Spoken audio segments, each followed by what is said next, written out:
ভেনেজুয়েলায় শিগগিরই নতুন ধাপের গোপন অভিযান শুরু করতে যাচ্ছে যুক্তরাষ্ট্র। মাদুরো সরকারের ওপর চাপ বাড়াতে এই উদ্যোগ নিচ্ছেন ডোনাল্ড ট্রাম্প। যদিও অভিযান শুরু হওয়ার সুনির্দিষ্ট সময় ও পরিধি এখনও স্পষ্ট নয়, ক্যারিবীয় অঞ্চলে যুক্তরাষ্ট্রের সামরিক উপস্থিতি বাড়ায় এই জল্পনা তীব্র হয়ে উঠেছে।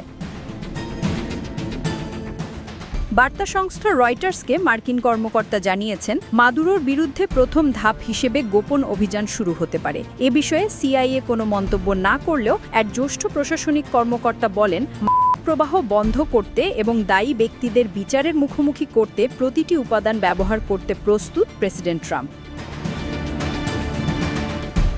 এছাড়াও মাদুরো অবৈধ সরবরাহের সঙ্গে যুক্ত বলে অভিযোগ করছে ট্রাম্প প্রশাসন। পাশাপাশি যুক্তরাষ্ট্রের ফেডারেল এভিয়েশন অ্যাডমিনিস্ট্রেশন ভেনেজুয়েলার আকাশসীমা নিয়ে সতর্কতা জারি করেছে, যার কারণে ৩টি আন্তর্জাতিক এয়ারলাইন্স তাদের ফ্লাইট বাতিল করেছে।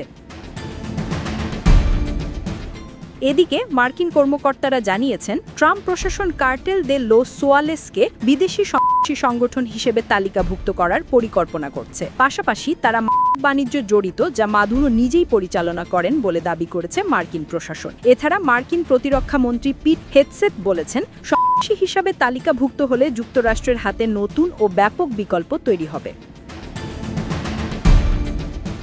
এর আগে যুক্তরাষ্ট্রের সবচেয়ে বড় aircraft carrier Gerald R Ford ক্যারিবীয় সাগরে পৌঁছেছে। সেখানে ৭টির বেশি যুদ্ধজাহাজ, একটি পারমাণবিক সাবমারিন ও F-35 বিমান মোতায়েন রয়েছে। এছাড়া সেপ্টেম্বর থেকে ক্যারিবীয় ও প্রশান্ত মহাসাগরে অন্তত ২১টি সন্দেহভাজন মানববাহী নৌকায় চালানো হয়েছে, যার ফলে ৮৩ জন নিহত হয়েছেন। অন্যদিকে মানবাধিকার সংগঠনগুলো এসব হামলাকে অবৈধ বিচার বহির্ভূত হিসাবে নিন্দা জানিয়েছে।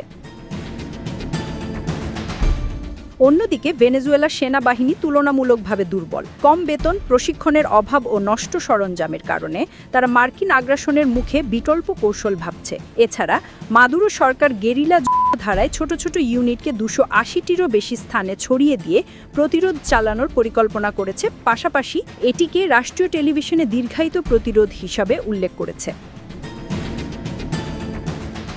ভেনেজুয়েলার জটিল পরিস্থিতি ও মার্কিন কৌশলগত পদক্ষেপ ক্যারিবীয় অঞ্চলের নিরাপত্তা ও নৈতিক ভারসাম্যের ওপর সরাসরি প্রভাব ফেলতে পারে। অন্যদিকে এই সংঘাত নৈতিক ও মানবিক সংকটকে আরও জটিল করে তুলতে পারে, এমন সতর্কবার্তা দিয়েছে আন্তর্জাতিক বিশ্লেষকরা।